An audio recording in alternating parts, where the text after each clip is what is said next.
جب cease fire ہوا تو اس کے بعد پھر ہم نے دیکھا کہ امیڈیٹ ایک ٹویٹ کی گئی پریزیڈنٹ ڈونلڈ ٹرمپ کی طرف سے. انہوں نے کہا جی کہ انڈیا پاکستان جو ہے وہ متفق ہو گئے سیز فائر کے اوپر. پھر مودی جو ہے وہ بات ماننے کو تسلیم ہی نہیں تھا کر رہا, اور ایون کہ پریزیڈنٹ ٹرمپ نے تو یہ بھی کہہ دیا کہ اتنے رافیل گرائے گئے ہیں. تو بھارت نہ صرف خود گرا بلکہ اس نے رافیل کو بھی گرایا, اور اس کے ساتھ جو اس کے ظاہر ہے جو الائنس کنٹریز تھے وہ بھی متاثر ہوئے.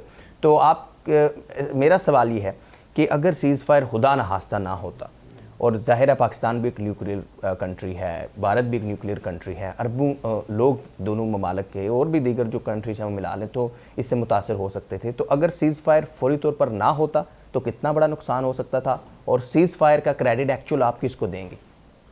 دیکھیں, پہلی بات تو یہ ہے کہ اگر سیز فائر نہ ہوتا تو اسکلیشن جو ہے وہ درجہ بدرجہ بڑھتی. ٹھیک ہے, اس کو کہتے ہیں ایسکلیشن رنگز کہتے ہیں اس کو. ٹھیک ہے, وہ بھی ہم فوج میں اس کو وار گیم کیا جاتا ہے کہ پہلے کیا ہوگا, بعد میں کیا ہوگا, اس کے بعد میں کیا ہوگا.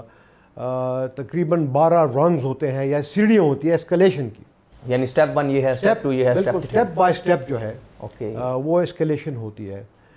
لیکن کئی دفعہ ایسے ہوتا ہے کہ اس ایسکلیشن کو آپ کنٹرول نہیں کر سکتے. یہ تو ایک میں نے آپ کو بتایا نا کہ یہ بکش قسم کی یہ ایک سلوشن ہے کہ اس کو سٹیپ بائی سٹیپ جو ہے ایسکلیشن بڑھنی چاہیے, خصوصاً جب جنگ ہوتی ہے دو نیوکلیئر ممالک کے درمیان. دنیا میں ابھی تک اس کی مثال نہیں ملتی کہ نیوکلیئر ممالک آپس میں ڈائریکٹلی وہ لڑائی انہوں نے شروع کی ہے. ٹھیک ہے, تو یہ جو ہے ساری دنیا جو ہے اس سے ان کو بہت کنسرن تھا, خصوصاً یونائٹڈ اسٹیٹس آف امریکہ کو کنسرن تھا کہ اگر ایسکلیشن کنٹرول نہیں ہوتی تو یہ جو میں نے 12 رنگز کا ذکر کیا, ہو سکتا ہے آپ رنگ نمبر 3 سے فوراً جو ہے آپ 10 پہ پہنچ جائیں. یہ ممکن ہوتا ہے, جنگ میں ممکن ہوتا ہے کیونکہ آؤٹ آف کنٹرول ہو جاتی ہے. لیکن دیکھیں یہ مودی جیسے لوگوں کو, اب میں آپ کیا عرض کروں کہ انڈیا کے لوگوں نے اس کو منتخب کیا ہے. ٹھیک ہے, یہ ان کی یہی پسند ہے, لیکن ان کو لڑائی کے اس پیچیدگیوں کا کیا پتہ ہے کہ خصوصاً کہ اگر دو نیوکلیئر ممالک ہیں ان کا اگر آپس میں جنگ ہوتی ہے اور اس کو اگر ڈی ایسکلیٹ نہ کیا جائے تو کتنا نقصان ہو سکتا ہے. آپ کو میں مثال دیتا ہوں کہ اگر نیوکلیئر اٹیکس ہوتے ہیں, چاہے وہ ٹیکٹیکل نیوکلیئر ویپنز ہوں جو کہ چھوٹے سائز نیوکلیئر ویپنز ہوں, ٹھیک ہے, بیٹل فیلڈ نیوکلیئر ویپنز اگر ہو تو اس سے بھی چونکہ اگر بارش ہوتی ہے یا پھر ہوائیں چلتی ہیں تو اس سے وہ ہزاروں کلومیٹر تک جو وہ پھیل سکتی ہیں. مودی صاحب کو اس کا کیا پتہ ہوگا.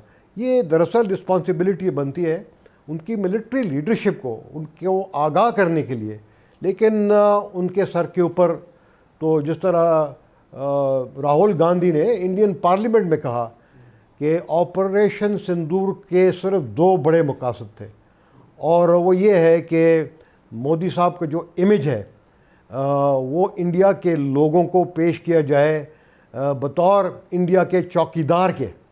ٹھیک ہے, اور دوسرا اس کا مقصد یہ تھا کہ ان کو اپنے انتخابات میں فائدہ ہو, اور تیسرا یہ ہے کہ چونکہ جس طرح میں نے شروع میں عرض کیا کہ اگر پاکستان کے اوپر وہ حملہ کرتا ہے تو وہ اس کو استعمال کرتے ہیں. پلوامہ کے بعد بھی انہوں نے استعمال کیا, اس کو بھی وہ استعمال کرنا چاہ رہے تھے.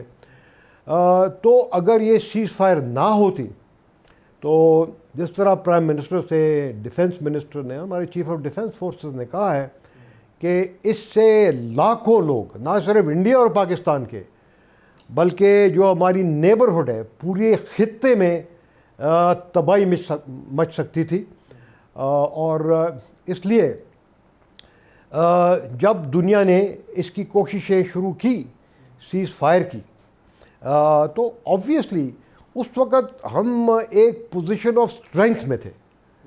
ہمیں پتہ تھا ہم ایک پوزیشن آف اسٹرینگتھ ہے, اگر ایکسیپٹ کریں گے تو کمزوری کی وجہ سے نہیں, پوزیشن آف اسٹرینگتھ کی وجہ سے. انڈیا جو تھا وہ تو پوزیشن آف ویکنس میں تھا. یس, ٹھیک ہے, تو انہوں نے پوزیشن آف ویکنس سے وہ ایکسیپٹ تو کی, یو ایس پروپوزل انہوں نے ایکسیپٹ کی, لیکن اپنے لوگوں کو نہیں بتانا چاہ رہے ہیں کہ ہم نے ایکسیپٹ کیا, بلکہ وہ تو چھپا رہے ہیں نا, آج تک وہ چھپا رہے ہیں کہ کتنے رافیل گرے ہیں. نہیں انہوں نے, اور انہوں نے یہ کہا ہے کہ D G M O level کے اوپر یہ ہوا ہے, جبکہ یہ ڈیسیجن نیشنل لیول کے اوپر جو ہے وہ انڈیا نے ہوا تھا. اور پہلے انڈیا نے, اگر آپ کو یاد ہو, انہوں نے آفیشلی اعلان کیا تھا کہ ابھی سیز فائر ہو گیا ہے, ٹھیک ہے. تو میں واپس آتا ہوں آپ کے سوال کی طرف کہ اگر نہ ہوتا تو کیا ہوتا, ٹھیک ہے. تو شدید نقصانات ہوتے ہیں, اور اس سے ایک بات ثابت ضرور ہوتی ہے کہ انڈیا کے جو اسٹریٹجک ویپن سسٹمز ہیں, پرٹیکولر ان کی جو میزائل فورسز ہیں اور ان کے جو نیوکلیئر ویپنز ہیں, وہ they are in the wrong hands.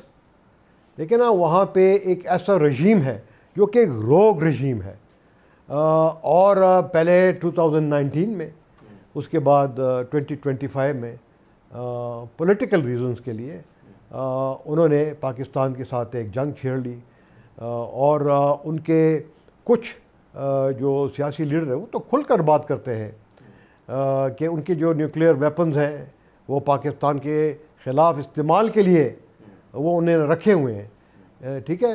تو ابھی پوری دنیا کی یہ ذمہ داری ہے کہ جس طرح انہوں نے جارحیت کی, کھلی جارحیت کی, بغیر کسی ثبوت کی جارحیت کی, تو ان کی اکاؤنٹیبلٹی ہونی چاہیے. لیکن اس سے جنرل صاحب آپ کیا سمجھتے ہیں کہ مودی نے جس طریقے سے آپ کہہ رہے تھے کہ اپنی فوج کو اپنی سیاست کے لیے استعمال کیا, مودی نے جو ہے وہ پاکستان اور مسلمانوں کے خلاف نفرت کو لے کر یعنی اتنا بڑا ایک جو ہے ایک جنگ شروع کر دی, آپریشن سندور شروع کر کے, اور اس سے کتنی بڑی غیر ذمہ داری ہے کہ نیوکلیئر اسٹیٹ ہو کر آپ نے جنگ شروع کر دی ہے اور آپ کو آگے کچھ پتہ نہیں, اور پھر اس کا خمیازہ, یعنی جیسے آپ بتا رہے تھے کہ اس کا خمیازہ اب یہ بھگتنا پڑ رہا ہے بھارت کو کہ وہ جو مقاصد بھارت نے سوچے ہوئے تھے, کہ مودی نے سوچے تھے شاید اس کی سیاست بچے گی, اس نے سوچا تھا شاید اس کی یہ نفرت اس کے کام آئے گی, آج بھارت دنیا میں سفارتی طور پہ تنہائی کا شکار ہے. تو اگر ہم براڈر لیول پہ دیکھتے ہیں تو بھارت کو بڑی بڑی کیا ندامت اٹھانی پڑی ہے اور پاکستان کو اس کے بڑے بینیفٹس کیا ہوئے؟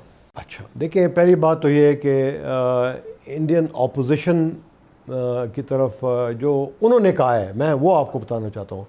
ایک تو انہوں نے کی ہے کہ دیکھیں مودی گورنمنٹ کو کچھ پتہ نہیں کہ ڈیٹرنس کیا ہوتی ہے, ٹھیک ہے جی, ڈیٹرنس کیا ہوتی ہے, اور انہوں نے ڈیٹرنس کو الٹا پلٹا کر دیا ہے. انہوں نے کہا کہ اگر آئندہ کوئی دہشت گردی کا حملہ ہوتا ہے تو بھارت فوراً پاکستان کے خلاف جنگ شروع کر دے گا. انہوں نے کہا ہے, اس کا مطلب یہ ہوا کہ انڈین آرم فورسز ہمیشہ کے لیے بھی یہ جنگ کے لیے تیار بیٹھے رہیں گے, ہمیشہ کے لیے, مودی مفاد کے لیے. اور انہوں نے یہ بھی کہا کہ انڈیا نے, انڈین گورنمنٹ نے جو جنگ شروع کرنے کا یا بند کرنے کا اختیار ہے وہ دہشت گردوں کے حوالے کر دیا ہے.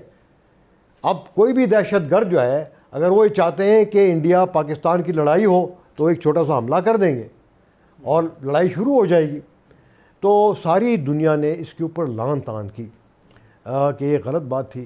اچھا, اب پھر انہوں نے کوئی تقریباً 30-35 لوگوں کا ایک ڈیلیگیشن, اگر آپ کو یاد ہو, پوری دنیا میں بھیجا. یس, سبسکرائب کریں اور بیل دبائیں تاکہ کوئی خبر رہ نہ جائے.